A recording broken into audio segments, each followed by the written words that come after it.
കർത്താവ് പറഞ്ഞു, നിങ്ങൾ വിചാരപ്പെടുന്നതിൽ ഒരു മുഴ നീട്ടുവാൻ നിങ്ങൾക്ക് ആർക്കും കഴിയില്ല. हमने एक बहुत अच्छा गवाही हमने सुना, प्रभु का धन्यवाद हो। जैसा प्रभु ने मत्ती का समाचार में इस रीति से कहा है कि यदि तुम कितना भी अगर सोचो तो भी तुम अपना शरीर का जो हाइट है तुम उसको बढ़ा नहीं सकते। കർത്താവിന്റെ ദാസൻ പ്രാർത്ഥിച്ചു, കർത്താവ് കൊടുത്തു അല്ലേ. लेकिन प्रभु का धन्यवाद हो कि मंडली ने भाई के विषय में, प्रभु का दास के विषय में प्रार्थना में आप लोग ने याद किया और वहाँ पर ऑपरेशन थिएटर में बहुत बड़ा कार्य प्रभु ने वहाँ पर किया। നമുക്കിന്ന് യെരമ്യാവിന്റെ പുസ്തകത്തിൽ നിന്നൊരു വാക്യം വായിക്കാം. आज हम लोग यिर्मयाह का पुस्तक से हम लोग वचन पढ़ेंगे, 48 अध्यायത്തിന്റെ 10 वाक्യം, 48 का 10, यिर्मयाह 48:10। शापित है वह जो यहोवा का काम आलस्य से करता है, और वह भी जो अपनी तलवार लहू बहाने से रोक रखता है। ഓക്കെ, നമുക്ക് ഈ വചനം നമ്മൾ നേരത്തെ കേട്ടിട്ടുണ്ട്. आप लोगों ने ये वचन पहले भी आप लोग ने पढ़ा है, सुना है। ദൈവത്തിന്റെ പ്രവൃത്തി ഉദാസീനതയോടെ ചെയ്യുന്നവൻ ശപിക്കപ്പെട്ടവൻ. शापित है वह व्यक्ति जो प्रभु का काम आलसीपन से करता है। വാള് ഊരിയാൽ രക്തം ചിന്താതിരുന്നാലും അതും ശപിക്കപ്പെട്ടവൻ. और तलवार निकाला और बिना लहू बहाए अगर उसको वापस रख दिया तो वो व्यक्ति भी श्रापित है।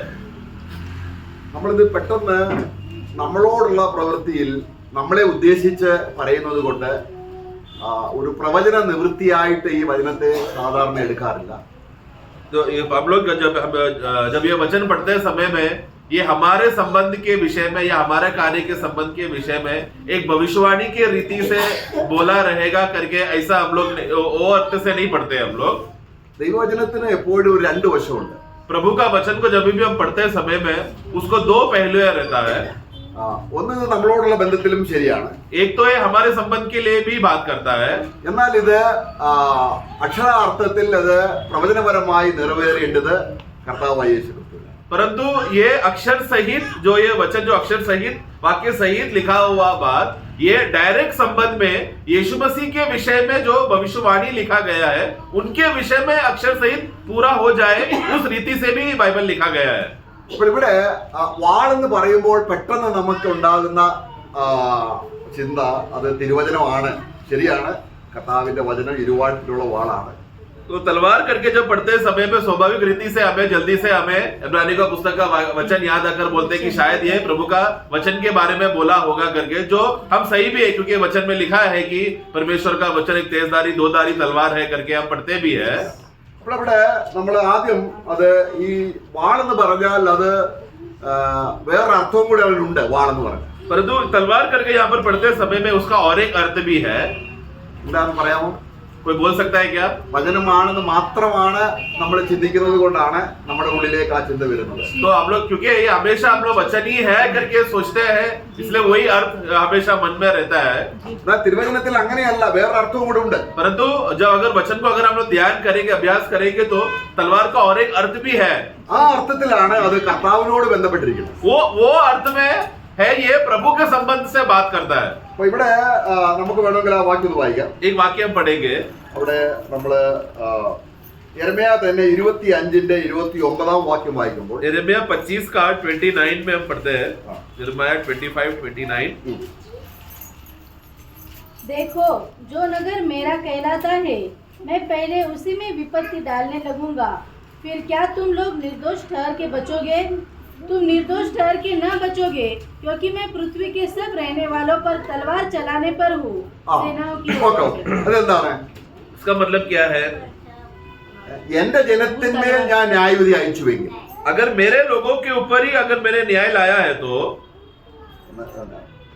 എന്നോടൊരു ബന്ധവുമില്ലാത്ത ജാതികളായ നിങ്ങളുടെ മേൽ ഞാൻ ന്യായവിധി അയക്കാതിരിക്കുമ്പോൾ വാളെന്ന് പറയുന്നത് ന്യായവിധി എന്നർത്ഥം. तो ऐसा है तो मेरे साथ जो संबंध नहीं, जो अन्य जाति है उनके ऊपर कितना बड़ा मैं तलवार लाऊंगा. यानी कि यहाँ पर जो अर्थ बताया गया है न्याय के विषय में संबंध में बोला गया है.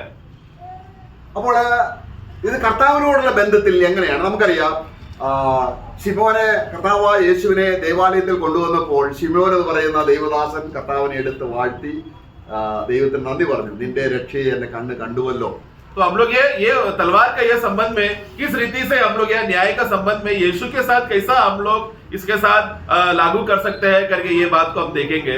तो हम लोग जब देखा कि जब यीशु जब शिशु था, उसको जब मंदिर में लाया गया था, तो वहां पर शिमोन नाम का जो शास्त्री वहां पर था, वो इंतजार कर रहा था, जिसने बालक को उठाकर उसने कहा कि आज मेरा आंखों ने उद्धार को देखा है करके। എന്നിട്ട് പൈതലിനെ തിരിച്ചു കൊടുത്തപ്പോൾ और फिर जब उस बालक को वापस मरियम के हाथ में लौटाते समय में മറിയോടായി ശിമോൻ ഒരു കാര്യം പറയുന്നു. मरियम को सिमोन एक बात बोलता है, ഈ പൈതൽ ആരാണ്? ये बच्चा कौन है? അനേകരുടെ നാശത്തിനും അനേകരുടെ രക്ഷയ്ക്കും കാരണമാണ്. बहुत लोगों का ठोकर के लिए और बहुत लोगों का उद्धार का एक कारण बनेगा. ഇവൻ ആരാണ്? ये कौन है? അനേകരെ ന്യായം വിധിക്കും, बहुत लोगों को ये न्याय करेगा അനേകരെ രക്ഷിക്കും, और बहुत लोगों को उद्धार भी देगा. അപ്പോൾ രക്ഷിക്കുക എന്ന് പറയുമ്പോൾ तो इसलिए बचाएगा करके उद्धार देगा करके बोलते समय में എങ്ങനെയാണ് രക്ഷിക്കുന്നത്? किस रीति से ये उद्धार देगा? നമ്മുടെ മേൽ വരേണ്ട ന്യായവിധി हमारे ऊपर जो न्याय आना चाहिए था, അവൻ ഏറ്റെടുത്ത് നമ്മളെ രക്ഷിക്കുക. वो अपने ऊपर लेकर हमें बचा रहा है. അപ്പൊ ആ വർക്ക് ചെയ്യുമ്പോൾ അതിനെയാണ് നമ്മൾ വായിക്കുന്നത്. तो वो काम इस रीति से करते समय में उस संबंध में हम पढ़ते हैं. അത് നമ്മൾ അത് ഉദാസീനതയോടെ എന്ന് നമ്മൾ വായിക്കുമ്പോൾ മലയാളത്തിൽ അങ്ങനെയാണ് എഴുതിയിരിക്കുന്നത്, കാരണം മടിയായിട്ട് ചെയ്യുന്നത് എന്ന് അങ്ങനെയല്ല. तो deceitful. तो आलसी बन करके जो हिंदी शब्द में वाक्य पढ़ते समय में उसको ओरिजिनल परिभाषा में पढ़ते समय में ऐसा नहीं है. ओरिजिनल भाषा में लिखा है धोखा के मन से अगर तुमने सेवा किया, तो मतलब धोखा देने के लिए अगर तुम सेवा किया तो उस अर्थ में है. എന്താണ് അർത്ഥം പറയുക? उसका मतलब ये है कि മറ്റുള്ളവർക്ക് നന്മയുണ്ടാകാതെ, मतलब दूसरों का लाभ ना करते हुए എനിക്ക് മാത്രം നന്മയുണ്ടാകാം, सिर्फ मुझे ही लाभ हो जाना चाहिए, അങ്ങനെയുള്ളവൻ ശാപിക്കപ്പെട്ടവനാണ്. ऐसा मनोभावना से जो सेवा करेगा वो श्रापित है. ഇപ്പൊ ഞാൻ തന്നെയാണെങ്കിൽ सोचो कि मैं ही अभी ഞാൻ നല്ല വചനങ്ങൾ പറയും, मैं एक अच्छा वचन अभी मैं बोल रहा हूँ. അത് എന്റെ ആഗ്രഹം എന്താണ്? मेरा आग्रह क्या है? ഇവർക്കാർക്ക് നന്മയുണ്ടായി, ഇവർക്കാർക്കും ഒരു നന്മയുണ്ടായി. सुनने वाले लोग को कुछ भी फायदा ना हो, പക്ഷെ ഞാൻ പ്രസംഗിക്കുമ്പോൾ എനിക്ക് നിങ്ങൾ ദശാംശം അല്ലെങ്കിൽ നിങ്ങൾ എന്ത് തരും? ഒരു കൈമടക്ക് തരും. परंतु मेरा प्रचार इतना अच्छा है करके तुम लोग सुनकर मेरा वाहवाही करके मुझे तारीफ करे और मुझे लाभ के लिए बहुत से बातें दे. അപ്പൊ എന്റെ പ്രസംഗം നല്ലതാകാൻ വേണ്ടി എന്ത് ചെയ്യും? तो इसके लिए मेरा प्रचार और भी अच्छा होने के लिए मैं क्या करूंगा? കുറച്ച് തമാശ, तो थोड़ा मजाक चुटकुले बातें कहूंगा. ദൈവം എന്നെ കൊണ്ട് അവിടെ പ്രവൃത്തി ചെയ്തു ഇവിടെ പ്രവൃത്തി ചെയ്തു എന്നൊക്കെ പറഞ്ഞ് എന്ത് ചെയ്തു? എല്ലാം ചെയ്യുന്നത് എന്താണ്? എന്റെ ലാഭത്തിന് വേണ്ടി, അതായത് ഡിസീറ്റ്ഫുള്ളി ചെയ്യുന്നതിനെയാണ് അവൻ ആരാണ്? ശപിക്കപ്പെട്ടത്. तो परमेश्वर ने मेरा इस्तेमाल करके ये गांव में ऐसा कराया, वो गांव में ऐसा कराया, ऐसा इधर उधर की बातें बोलकर लोगों को एकदम मनोरंजन रीति से सुनाकर वो संदेश को जागरूक रीति से सुनने के लिए एक एक तंत्र करके लोगों को सुनाते समय में, तो ऐसा रीति से संदेश देते समय में तो मैं क्या कर रहा हूँ? लास्ट में सब लोग मेरा तारीफ करके अच्छा बोल सके, इस रीति से मैं कार्य करने का, ये लक्ष्य से जो करने का जो मैं कार्य कर रहा हूं, इसी को कहते हैं धोखा देकर करना, जिसके वजह से ऐसा किया तो मैं श्रापित हो जाऊंगा. എന്നാൽ കർത്താവിനോടുള്ള ബന്ധത്തിൽ, परंतु प्रभु के संबंध में ദൈവത്തിന്റെ ന്യായവിധി നമ്മുടെ മേൽ വരാതിരിക്കാൻ, परमेश्वर का न्याय हमारे ऊपर ना आने के लिए യേശുക്രിസ്തു ഏതെങ്കിലും നിലയിൽ ലാഭം ഉദ്ദേശിച്ച് ചെയ്തോ? यीशु ने कभी भी उन्होंने जब सेवा करते समय में एक छल के रीति से या धोखा के रीति से या अपना लाभ के रीति से कभी सेवा किया गया? കർത്താവ് യോഹന്നാന്റെ സുവിശേഷം യോഹന്നാൻ का सुसमाचार അതിന്റെ 10-ാം അധ്യായം 37-ാം വാക്യത്തിൽ പറയും, ഞാൻ 10:37 മറിയയുടെ മകനാണ്, അല്ലെങ്കിൽ കാർപ്പന്റെ മകനാണ്, എന്റെ പേര് യേശു എന്നാണ്. ആയതുകൊണ്ട് എന്റെ പേരിനെ ഓർത്ത് നിങ്ങൾ എന്നെ വിശ്വസിക്കണ്ട, പക്ഷെ ഞാനൊരു പ്രവൃത്തി ചെയ്യും. എന്റെ പിതാവിന്റെ പ്രവൃത്തി ആത്മാർത്ഥതയോടെ ഞാൻ ചെയ്യുന്നുവെങ്കിൽ നിങ്ങൾ എന്റെ പ്രവൃത്തിയെ വിശ്വസിപ്പീൻ. तो यीशु जब दुनिया में जब सेवा करते समय में लोगों के सामने आते समय में उनका बोली किस रीति से? ऐसा नहीं था लोगों को देखो मैं मरियम का बेटा हूँ, मैं ये गांव से आया हूँ, मैं कारपेंटर का काम करता हूँ, ऐसा नाम में यीशु का नाम से, मेरा नाम यीशु है, मैंने ऐसे किया बोलकर ऐसे बातों में नहीं, बल्कि जिसके नाम से मैं आया हूँ, मैं स्वर्गीय पिता ने मुझे भेजा है, उसका नाम के द्वारा उनका नाम का कार्यों को मैं प्रकट कर रहा हूं कि नहीं, ये बात तुम जांचो. എന്താണ് പിതാവിന്റെ ഇഷ്ടം? पिता का इच्छा क्या है? അവിടെ 10:17 വായിക്കുന്നുണ്ട്. 10 का 17 में ऐसा पढ़ते हैं, അതെ, മനുഷ്യർക്ക് വേണ്ടി എന്റെ ജീവനെ കൊടുക്കുന്നതിലാണ് പിതാവ് എന്നെ സ്നേഹിക്കുന്നത്. पिता मुझे इस आधार पर प्रेम करता है कि मैं दूसरों के लिए अपना जान देता हूँ। അല്ലെ? അപ്പം അതാണ് നമ്മുടെ ന്യായവിധി എടുത്തു മാറ്റുന്നത്. तो उसका मतलब क्या है? मतलब मेरा न्याय हटकर प्रभु के ऊपर आ जाना है, उसी को उसमें प्रेम है।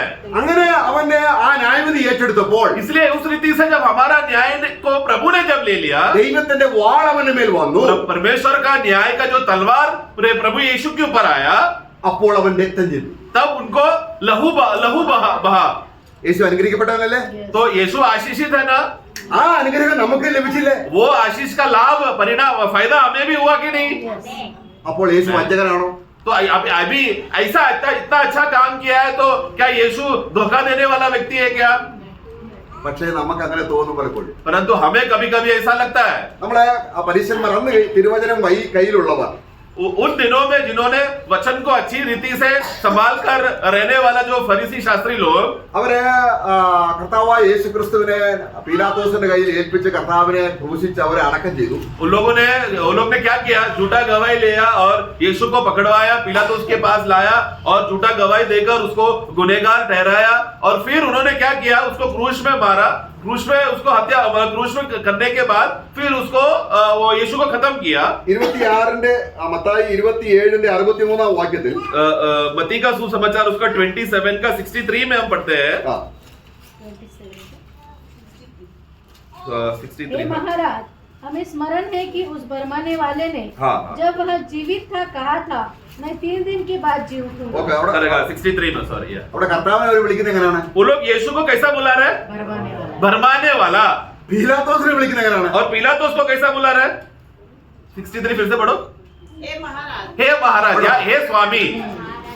യഹൂദന്മാരുടെ രാജാവായ യേശു ക്രിസ്തു. तो यीशु वास्तव में कौन है? यहूदियों का राजा।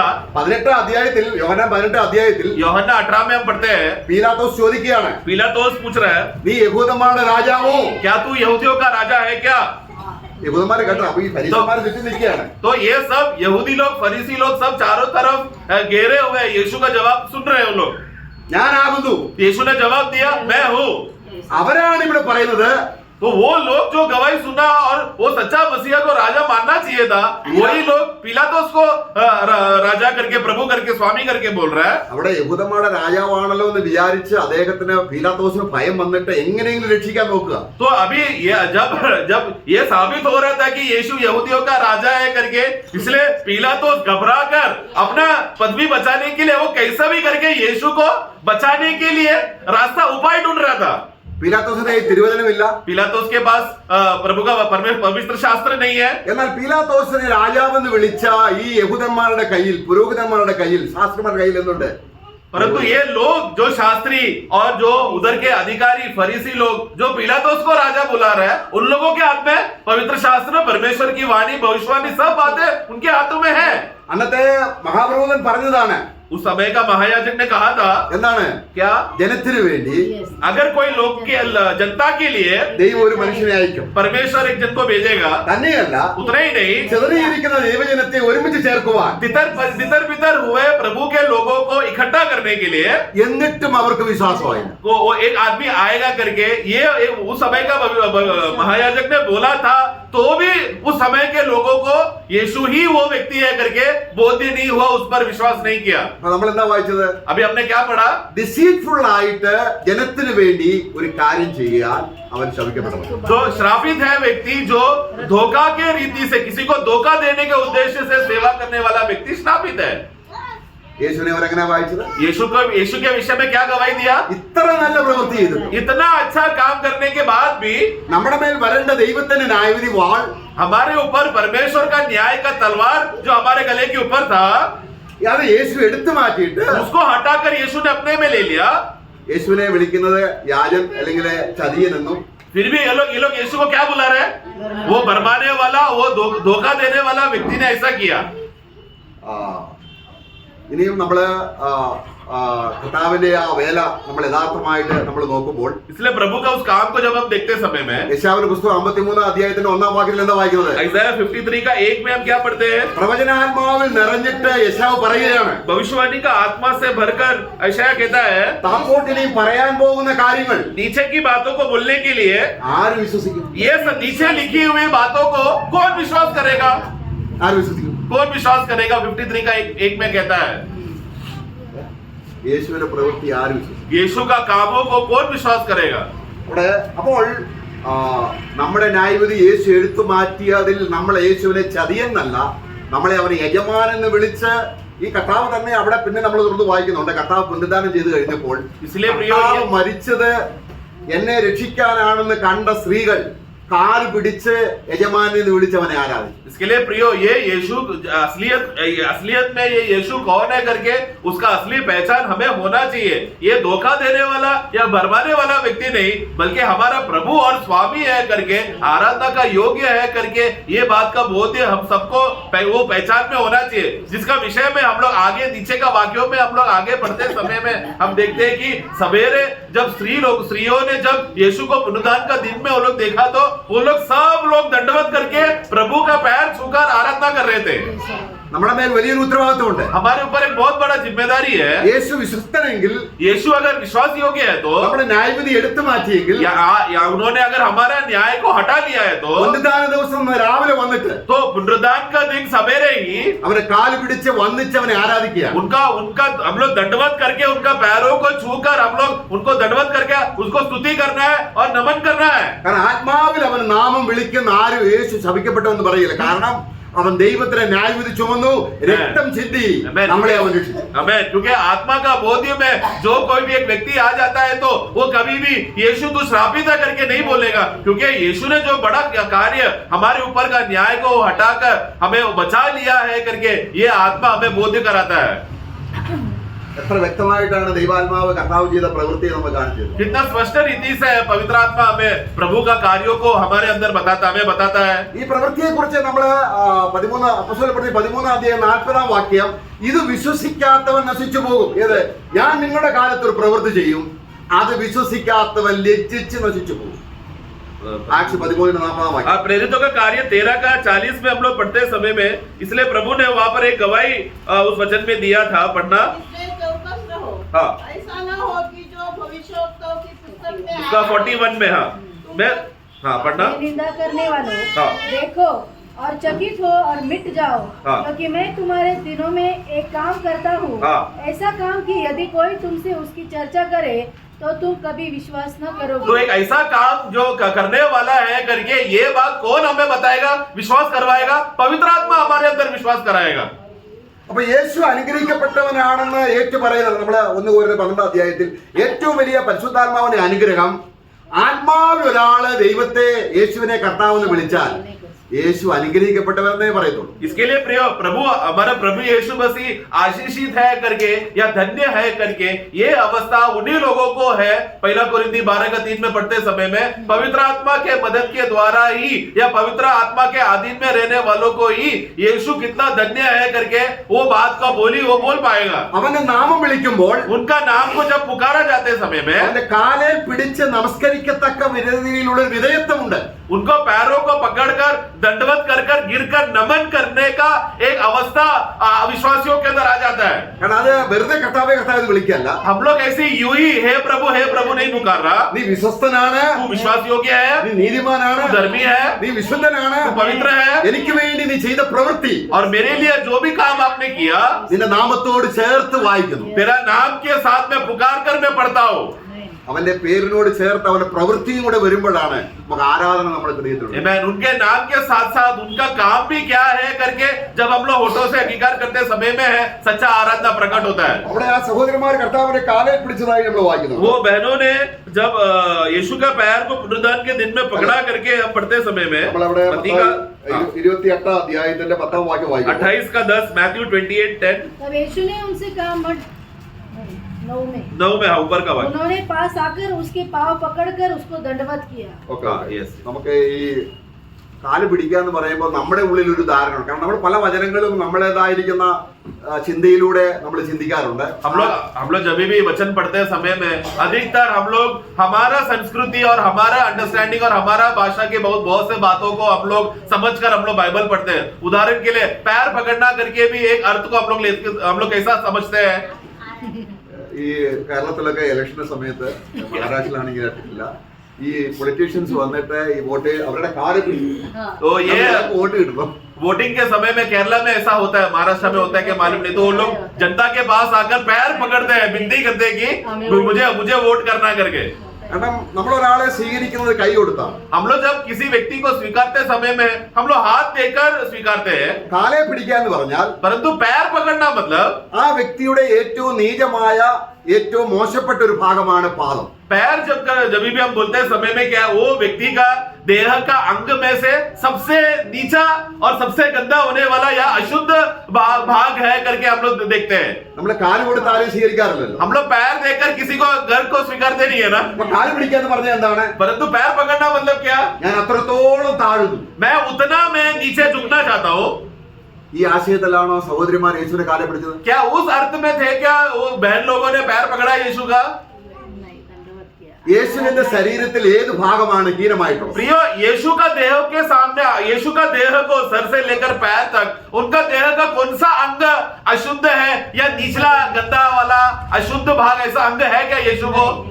യേശുവിന്റെ ശരീരം എല്ലാ അംഗവും, यीशु का देह का पूरा अंग, കാരണം വചനം ജഡമായി വന്നതാണ്. यीशु का देह का खासियत क्या है, वचन देहधारी हुआ. യേശുവിന്റെ പാദം, അവന്റെ ശിരസ് എല്ലാം ഒരുപോലെ ദൈവസന്നിധി വിലയേറുന്നതാണ്. आमेन. यीशु का सर हो या यीशु का पैर हो या पैर का निचले का भाग हो, सब भाग परमेश्वर की उपस्थिति में पवित्र और मूल्यवान अंग है. പഴയ നിയമത്തിൽ पुराने नियम में 70 പൂപ്പന്മാരും മോശയും അഹരോനൊക്കെ വന്ന് കർത്താവിനെ ആരാധിച്ചപ്പോൾ, അവന്റെ കാലെ പിടിച്ച് ആരാധിച്ചപ്പോൾ, അത് എങ്ങനെയാണ് അവന്റെ പാദം വെളിപ്പെട്ടത് നമുക്ക് നോക്കാം. പുറപ്പാട് പുസ്തകം पुराने नियम में भी हम देखते हैं कि मूसा और अहरोन और 70 प्राचीन लोगों ने भी, वो लोग परमेश्वर को देखकर उसके पैरों तले गिरा करके एक भाग को हम पढ़ते हैं निर्गमन का पुस्तक में 24 അധ്യായം 9-10 വാക്യങ്ങൾ വായിക്കാം. 24 का 9 और 10.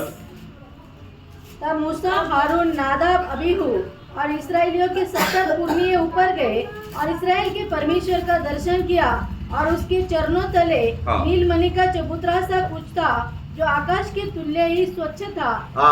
അപ്പൊ യേശുവിന്റെ उनका पैरों तले कैसा था? नीलमणि का हाँ, चबूतरा आगे, और आकाश के समान स्वच्छ था. അവന്റെ മുഖം എങ്ങനെയാണോ, मतलब यीशु का चेहरा, मतलब उस समय परमेश्वर का जो चेहरा जितना स्वच्छ है, അതുപോലെ തന്നെയാണ് പാദം. उसी रीति से उनका पैर भी कैसा था? नीलमणि के समान, आकाशों के समान स्वच्छ था. ഈ സഹോദരന്മാർ യേശുവിനെ കാല് പിടിച്ചെന്ന് പറഞ്ഞാൽ तो इसलिए बहनों ने जब जाकर पैर पकड़ा, मतलब ഏതർത്ഥമാണെന്നറിയാമോ? किस अर्थ में है? സ്വർഗം എന്റെ സിംഹാസനം, स्वर्ग मेरा सिंहासन, ഭൂമി എന്റെ പാദപീഠം. भूमि मेरा पाव स्थान.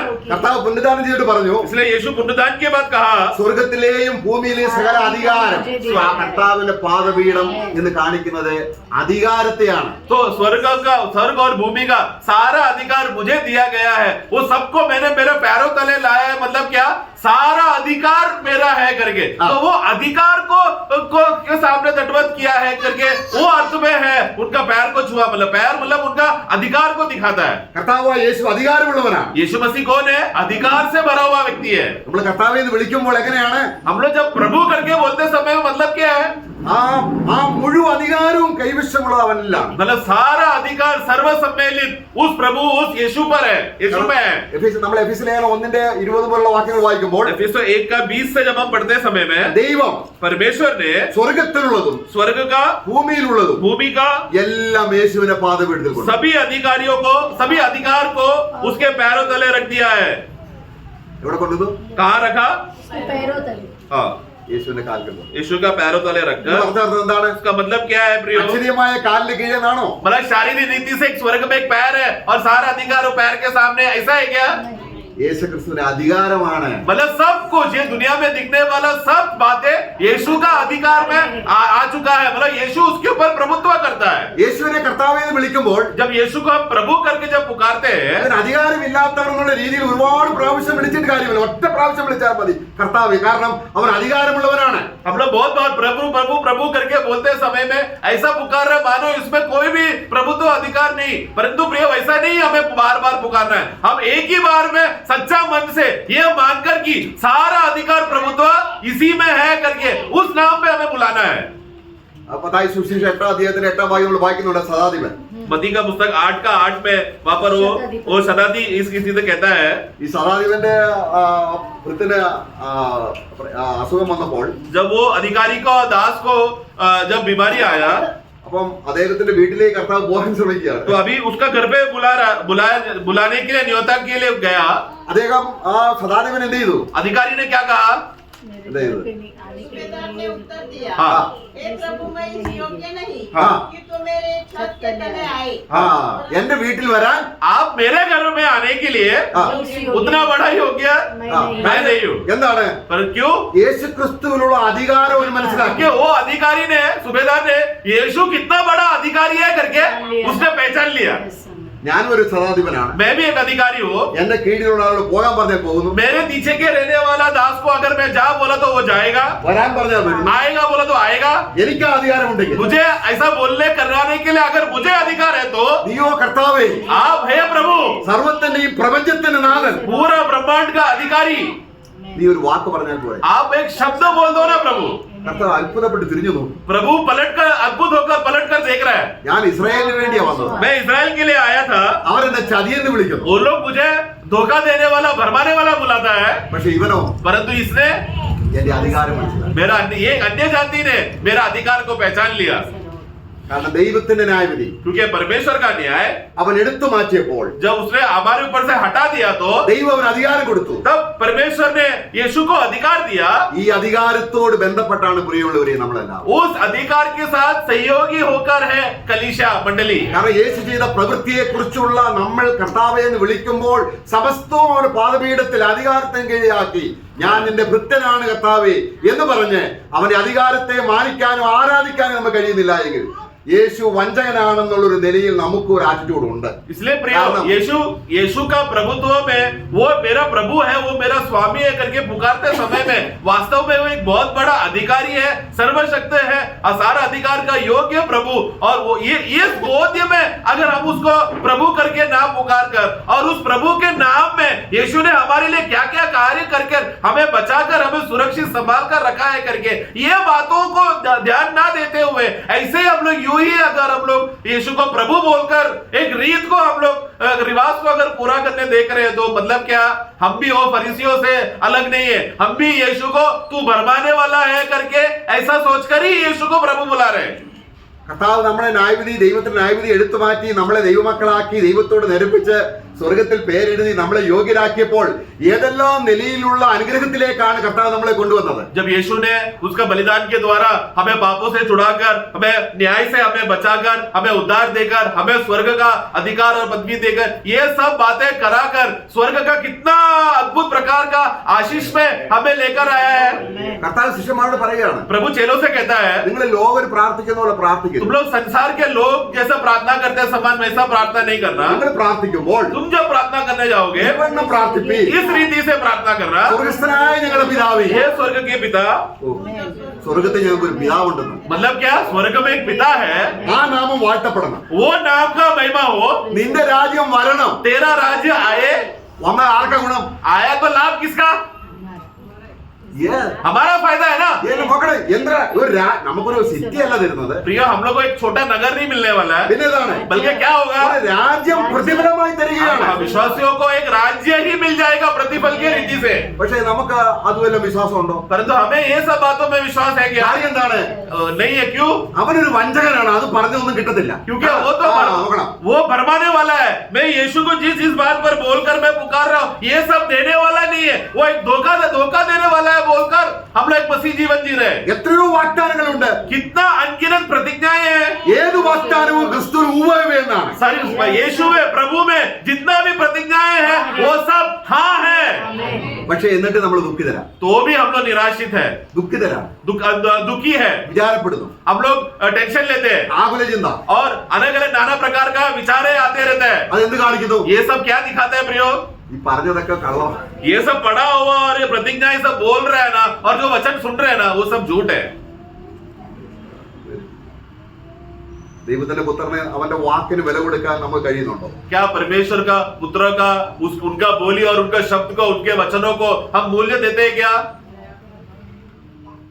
അപ്പോൾ ഇവിടെ ഒരു വാക്യം കൂടെ നമുക്ക് വായിക്കാം. एक और वाक्य हम पढ़ेंगे, യെരമ്യായ 49:12 വാക്യം. यिर्मयाह 49 का 12, यिर्मयाह 49:12।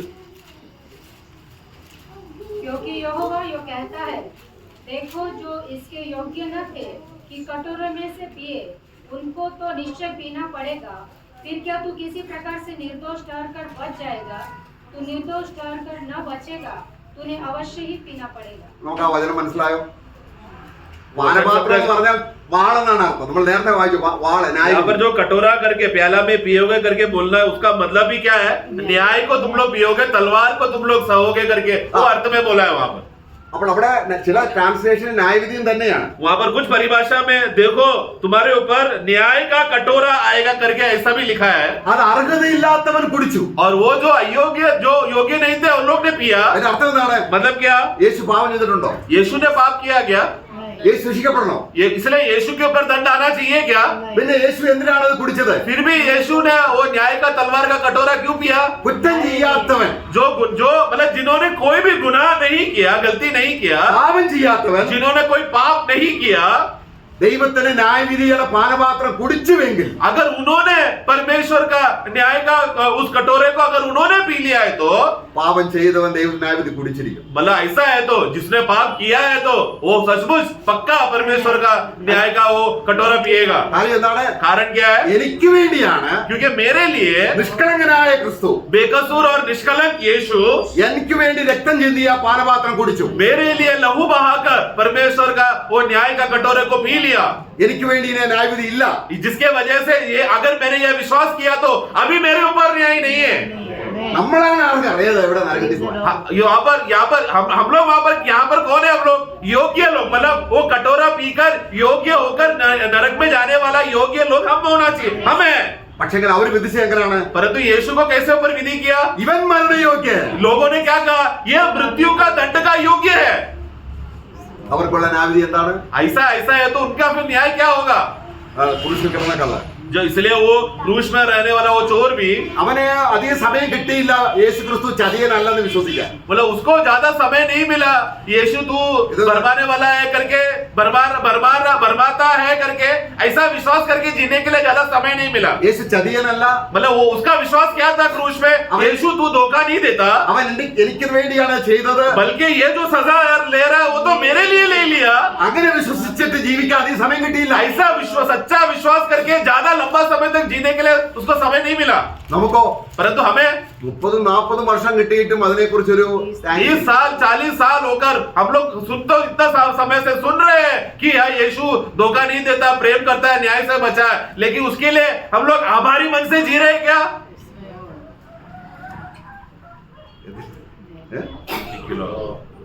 ആ മനുഷ്യൻ ജീവിച്ചിരുന്നെങ്കിൽ सोचो ना, वो चोर अगर उसको थोड़ा और समय मिलता जीने के लिए तो कैसा जीता था वो? സ്വർഗത്തിലെ മുഴുവൻ പ്രതിഫലം പുള്ളി കിട്ടിയത്. स्वर्ग का पूरा प्रतिफल वही ले लेता था, കാരണം മരണസമയത്ത് അവൻ മനസ്സിലാക്കി क्योंकि मृत्यु का समय में वो एक बात जान लिया, ഈ യേശു ചതിയനല്ല. ये यीशु भरमाने वाला नहीं है, धोखा नहीं देता। എന്റെ മേൽ വരേണ്ട ന്യായവിധി വാൾ मेरा ऊपर जो न्याय का तलवार जो मेरे ऊपर था, അതവൻ എടുത്തു. वो उसने, यीशु ने अपने ऊपर ले लिया അവൻ രക്തം ചിന്തി और लहू बहाया। എനിക്ക് രക്ഷ ഒരുക്കി. और वो तलवार का ऊपर लहू, उसके ऊपर उसका लहू ये तलवार के ऊपर आया और मुझे एक उद्धार दिया। അതേ വഴിയല്ലേ നമുക്കും? वही रास्ता प्रियो हमारा भी है ना। പക്ഷേ നമ്മളിത് മനസ്സിലാക്കിയിട്ട് എത്ര വർഷമായി? परंतु हम लोग ये बात समझकर कितना टाइम हो गया? ആ മനുഷ്യൻ ജീവിച്ചാൽ 30-40 കൊല്ലം ജീവിച്ചാൽ അദ്ദേഹത്തിന് ഒരു നിരാശ ഉണ്ടാകത്തില്ല. കാര്യം എന്താണ്? Yes. अगर वो चोर को अगर 30-40 साल जिंदा रहने का मौका मिलता, सेवा करने का मौका मिलता, तो वो 30-40 साल में एक बार भी निराश होकर नहीं जीता था।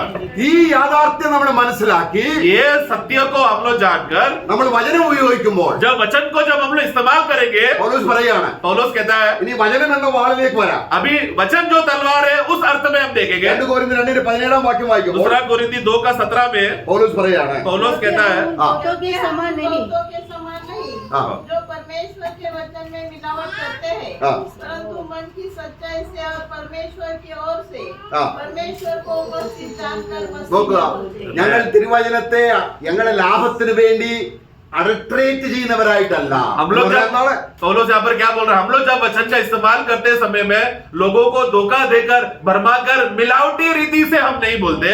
നമ്മൾ ചിന്തിക്കും, हमें क्या लगता है? ചില വചനങ്ങൾ ഇത്ര ശക്തമായിട്ട് പറഞ്ഞാൽ ഇനി അവർ സഭയെ വരത്തില്ല. देखो, अगर कुछ वचन को वैसे ही शक्त रीति से अधिकार से सही अर्थ अगर बता देगा ना, सुनने के बाद बाकी लोग आएंगे नहीं मीटिंग में। അപ്പൊ വരുന്നവരെയൊക്കെ ഒന്ന് കേട്ടിട്ട് സന്തോഷിപ്പിക്കണ്ടേ? इसलिए जो जितने लोग अभी हैं उन लोगों को पकड़वा के रखने के लिए थोड़ा अच्छा चिकनी चुपड़ी बातें बोलेगा तो ही वो लोग अगले बार आएंगे ना।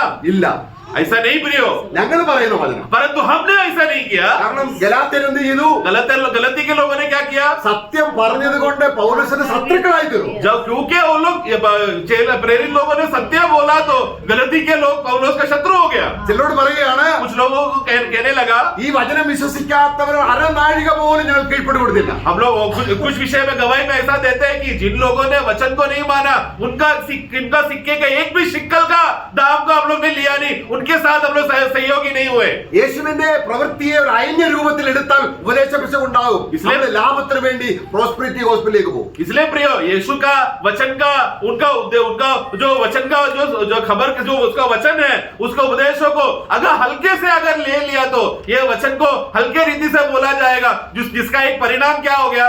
जो है धन मिलने का, समृद्धि का सुसमाचार लाकर लोगों को भरमाकर सुसमाचार को लाभ के लिए इस्तेमाल करने वाला धोखा में हो जाएगा। അതെന്തുകൊണ്ടാണ്? ये क्यों ऐसा हो रहा है? കർത്താവ് ന്യായവിധി അനുഭവിച്ച് രക്തം ചിന്തതിനെ കുറിച്ച് ആ അനുഗ്രഹിക്കപ്പെട്ട അവസ്ഥയെ കുറിച്ചുള്ള ബോധ്യം നല്ലതുപോലെ ഇല്ലാത്തത് കൊണ്ട് यीशु के ऊपर न्याय का तलवार आया और वो तलवार आने की वजह से यीशु का लहू बहा करके उसका सही बोध्य अभी तक लोगों को नहीं आया। इसके लिए നമ്മൾ വചനത്തിൽ എങ്ങനെ ആയിരിക്കണം? हमें वचन में कैसा रहना चाहिए? കർത്താവ് പറയാണ്, ആ പ്രാർത്ഥന ഒരു കാര്യം കൊണ്ടുണ്ട്. उस प्रार्थना में यीशु ने और एक बात कहा, ദൈവരാജ്യം വരണേ, ഞങ്ങൾ നമുക്ക് വേണ്ടി ദൈവരാജ്യം വരണമെന്ന് പ്രാർത്ഥനയില് जो मतलब जो यीशु ने चेलों को जब सिखाया ना कि परमेश्वर पिता तेरा राज्य आए करके, उस प्रार्थना में ദുഷ്ടങ്കലിൽ നിന്നും വിടുവിക്കണമേ. दुष्टों से हमें बचाओ। അതിന്റെ അർത്ഥം എന്താണ്? मतलब क्या? നമ്മുടെ വചനത്തിൽ അതാണ് നമ്മള് ഈ തേജസ്സിന്റെ സുവിശേഷം കേൾക്കാതെ അറിയാതിരിക്കാൻ നമ്മുടെ കണ്ണ് കുരുടാക്കാൻ ഈ ലോകത്തിന്റെ പ്രഭു വ്യാപരിച്ചുകൊണ്ടിരിക്കുകയാണ്. क्योंकि प्रियो, ये जो महिमा का सुसमाचार का वचन का प्रकाश हमारे अंदर काम ना करने के लिए अविश्वासियों के अंदर ये जगत का ईश्वर कार्य करता है। ऐसा कार्य हम में ना हो, ऐसा हमें प्रार्थना करना है। നമ്മളെല്ലാ ആരാധനയ്ക്ക് വരുമ്പോഴും हम लोग जब भी आराधना में आते समय में നമ്മളെ ന്യായവിധി തിന്നുകയും കുടിക്കുകയുമല്ല, हम लोग आराधना में इकट्ठा होते समय में मेज के सामने आते समय में न्याय को खाने पीने नहीं आ रहे। പിന്നെ ദൈവത്തിന്റെ പ്രവൃത്തിയെ, ക്രിസ്തുവിന്റെ പ്രവൃത്തിയെ നല്ലതുപോലെ വിവേചിച്ച് ദൈവത്തിന് മഹത്വം കൊടുക്കുകയാണ്. आमेन। बल्कि हम लोग क्यों एकत्र हो रहे? प्रभु यीशु मसीह ने ये कार्य क्या किया, ये मेज का क्या उद्देश्य है, उसको सही रीति से जांच कर हम लोग विवेक में उसको पहचान कर समझ कर हम लोग दंडवत करने के लिए आए हैं। ആരാധനയിൽ അവനെ മഹത്വപ്പെടുത്തുകയാണ്. आराधना में उनको महिमा कर रहे हैं। കുഞ്ഞാടേ, हे मेमना, അറുക്കപ്പെട്ടു, तू वध हुआ, നീ രക്തം ചിന്തി, तू लहू बहाया ഞങ്ങളെ ന്യായവിധിയിൽ വിലയ്ക്കുവാൻ. और हमें न्याय से अपने मूल दाम देकर हमें छुड़ा लिया। ഓ, എത്ര ശ്രേഷ്ഠമാണ് കർത്താവേ ആ വാക്യത്തിന്റെ അടിസ്ഥാനം. कितना श्रेष्ठ बात है ना प्रियो, वचन का अवस्था। നമ്മുടെ ഉള്ളിലേക്ക് ദൈവത്തിന്റെ ആത്മാവ് इसलिए हमारे अंदर प्रभु का आत्मा ഈ ക്രിസ്തുവിനെ എടുത്തു കാണിക്കുമ്പോൾ जब मसीह को प्रकट करके दिखाएगा അവനെ മഹത്വപ്പെടുത്തുന്നവരായി നമ്മൾ തീരുന്നു. तो हम लोग यीशु को महिमा करने का अवस्थे में हम बदल जाते हैं। ദൈവത്തെ എങ്ങനെ മഹത്വപ്പെടുത്തുന്നത്? यीशु को, परमेश्वर को कैसा महिमा करेंगे? കർത്താവേ നിനക്ക് മഹത്വം ഒന്നും പറയണ്ട. हे प्रभु तेरी महिमा हो, ऐसा बोलने की जरूरत नहीं है। നമ്മൾ വചനം വായിച്ച് സന്തോഷിച്ചാൽ മഹത്വം കിട്ടി ദൈവം. प्रियो, अगर हम लोग वचन पढ़कर आत्मिक आनंद और उल्लास अगर हमारे अंदर आ गया तो उस भावना में परमेश्वर को महिमा मिल गया। കർത്താവ് പറഞ്ഞു, प्रभु ने कहा നിങ്ങൾ പക്ഷികളെ നോക്കുകയും तुम लोग आकाश के चिड़ियाओं को देखो, ഏതാ കൂട്ടിലിട്ട പക്ഷിയാണോ? मतलब जो घोंसले में, सॉरी, जो पिंजरे में रखा हुआ वो चिड़िया नहीं, आकाश में उड़ने वाले चिड़ियाओं को देखो, അത് പറക്കുകയാണ്, वो उड़ रहा है, അത് സന്തോഷിക്കുകയാണ്. वो आनंद कर रहा है। അതെന്താണ് സന്തോഷിക്കുന്നത്? क्या आनंद कर रहा है? ഞങ്ങൾക്ക് വേണ്ടി ദൈവം കരുതുന്നു. हमारे लिए समय समय पर परमेश्वर, हमारा सृष्टिकर्ता समय समय पर हमको दाना देता है। അല്പവിശ്വാസികളെ, हे अल्पविश्वासियों, രക്തം കൊടുത്ത് വിലയ്ക്ക് വാങ്ങിയ നിങ്ങളെ കുറിച്ച് तुम लोगों को जिन्होंने लहू बहाकर प्रभु ने तुमको जान देकर बचाने हुआ, हे विश्वासियों, നിങ്ങളെ കുറിച്ച് എനിക്ക് വിചാരമില്ലേ? क्या तुम्हारे लिए मेरे लिए विचार नहीं है क्या? ഞാൻ എന്തിനാണ് പിതാവിന്റെ അടുക്കലായിരിക്കുന്നത്? मैं क्यों अभी पिता की उपस्थिति में हूँ? തന്റെ ജനത്തിനു വേണ്ടി अपने लोगों के लिए 24 മണിക്കൂർ 24 घंटे ആരുണ്ടിങ്ങനെ? मध्यस्थी करने के लिए। और कौन है प्रियो हमारे लिए ऐसा 24 घंटे करता है? എന്നിട്ട് നമ്മൾ ചിന്തിക്കുന്നു അവൻ വഞ്ചകനാണ്. കാരണം तो भी हमारा गवाही क्या है या हमारा चाल चलन कैसा है? यीशु भरमाने वाला है। ആത്മീയ സന്തോഷമില്ല. क्यों? क्योंकि हमारे जीवन में आत्मिक आनंद नहीं है। നമ്മള് ഒരു വല്ലാത്ത രീതിയിലാണ്. हम लोग बहुत ही एकदम दुखी और निराश रीति, संतुष्ट नहीं है, तृप्त नहीं है हम लोग। കാരണം കർത്താവ് നമുക്ക് വേണ്ടി ചെയ്തതെല്ലാം നമ്മുടെ നന്മയ്ക്ക് വേണ്ടിയാണ്. प्रियो, लेकिन यीशु मसीह ने जो भी कार्य किया है वो सब हमारा भलाई और लाभ के लिए किया है। അവന്റെ രക്തം, उनका लहू, ദൈവം ഇനി നമ്മളെ ശിക്ഷിക്കത്തില്ല എന്നുള്ള നിയമത്തിന്റെ ആ ഉടമ്പടിയാണ്. परमेश्वर अभी कभी भी हमारे ऊपर न्याय नहीं करेगा, वो दंड का सजा का लेखा हमारे ऊपर नहीं लेगा। उसका वाचा है जो हमारे साथ बांधा है, നിത്യ നിയമത്തിന്റെ രക്തത്താൽ सनातन का या अनंत काल का वाचा का लहू के द्वारा। നമ്മുടെ ന്യായവിധി കഴിഞ്ഞുപോയി. मतलब वो क्या वाचा बोल रहे हैं कि तेरा न्याय हट गया, ഇനി നമ്മൾ സംശയിക്കണ്ട. अभी तू शक नहीं करना। യേശുക്രിസ്തുവിനെ ഇനിയും ചതിയെന്ന് പറയരുത്. यीशु को कभी भी तू बोलना नहीं कि वो भरमाने वाला है, എപ്പോഴും പറക്കുന്ന പക്ഷിയെ പോലെ बल्कि हमेशा उड़ने वाले पक्षी के समान അത് ദൈവത്തിന്റെ മഹത്വമാണ്. आनंदित रहना। ऐसा आनंद के भावना में रहने वाला व्यक्ति के जीवन में परमेश्वर महिमा ले रहा है। Praise the Lord. आमेन। നമ്മളല്ലാതെ ആര് കർത്താവിന് മഹത്വം? प्रियो, हम लोग छोड़कर और कौन परमेश्वर का इस रीति से महिमा करेंगे? കാരണം അവന്റെ മഹത്വം പ്രാപിക്കാനാണ് നമ്മളെ വിളിച്ചത്. क्योंकि प्रियो, हमें इसके लिए बुलाया गया है ताकि उसका महिमा को हम प्राप्त कर सके। അവൻ രാജ്യം സ്ഥാപിക്കുമ്പോൾ जब वो राज्य स्थापना करेगा, ചെറിയ ആട്ടിൻകൂട്ടമേ, हे छोटे झुंड, രാജ്യം നിങ്ങൾക്ക് തരാൻ പിതാവ് പ്രസാദിച്ചിരിക്കുക. राज्य तुमको देने के लिए परमेश्वर आनंदित है। परमेश्वर यही चाहता है कि छोटे झुंड तुमको दे, എന്നിട്ടും സന്തോഷമില്ല. फिर भी आनंद नहीं है। അല്ലേ? ചെറിയ ऐसा है क्या प्रियो? രാജ്യം തരാൻ इसलिए हे प्रियो, छह छोटे झुंड, परमेश्वर राज्य तुमको देने के लिए परमेश्वर ने इच्छा रखा है। ആ രാജ്യത്തിൽ നാം ആരായിരിക്കും? उस राज्य में हम लोग कौन रहेंगे? യശയ്യാവിന്റെ പുസ്തകം 32:1 ഐസായ 32 का 32 का 1 में हम पढ़ते हैं, ഒരു രാജാവ് നീതിയോടെ ഭരിക്കും. एक राजा धार्मिकता के साथ राज्य करेगा। യേശു രാജ്യം ഭരിക്കുമെങ്കിൽ जब यीशु राज्य करेंगे तो നമ്മൾ ആരായിരിക്കും? हम लोग कौन रहेंगे? राजकुमार, सहराजा। मैं Praise the Lord. Thank you Lord. നമ്മുടെ ഇതൊക്കെയാണ് ഈ ശാപം മാറി നമ്മുടെ ന്യായവിധി മാറ്റിയതിന്റെ നന്മകൾ. यही बातें हैं प्रिय, हमारे अंदर से श्राप हटकर आशीष से हम लोग भर गए करके ये बातें हैं जो हमको भविष्य में क्या क्या मिलने वाला है वो समझ है प्रियो। അപ്പോൾ ദൈവം നമുക്ക് വേണ്ടി ചതിച്ച് കൂടാതെ സത്യമായി പ്രവർത്തിച്ചതുകൊണ്ട് നമ്മളും അവന് വേണ്ടി ആത്മാർത്ഥതയോടെ ചെയ്യണം. इसलिए प्रियो, यीशु ने बिना हमको धोखा देने का इच्छा ना रखते हुए सच्चा मन से, शुद्ध मन से यीशु हमारे लिए सेवा कर कर अपना जान देने का जो मनोभावना यीशु का था, जिनके अंदर यीशु का जीवन मिला है, वो लोग भी वापस उसी शुद्ध मन से प्रभु का सेवा करने का मनसा होना चाहिए। നിങ്ങൾ ചെയ്യുന്നതെല്ലാം तुम लोग जो भी कुछ करोगे നല്ല മനസ്സോടെ सच्चा मन से, प्रेम से। ആർക്ക് വേണ്ടി? किसके लिए करना? കർത്താവിന് വേണ്ടി. प्रभु के लिए करना। കാരണം കർത്താവ് വലിയ കാര്യം നമ്മൾ ചെയ്യും. क्योंकि प्रभु ने तो बड़ा काम हमारे लिए किया। നമുക്കൊരു ചെറിയ കാര്യം ചെയ്താൽ हम तो बस हम लोग लेकिन प्रभु के लिए एक छोटा भी काम करे तो भी ഉത്സാഹത്തോടെ उत्साह के साथ, आनंद के साथ, സന്തോഷത്തോടെ खुशी के साथ ജീവിക്കും. करना, ദൈവം അത്രയും നല്ലവനാണ്. क्योंकि प्रभु उतना भला है। Praise the Lord. मैं प्रभु सहायता कर।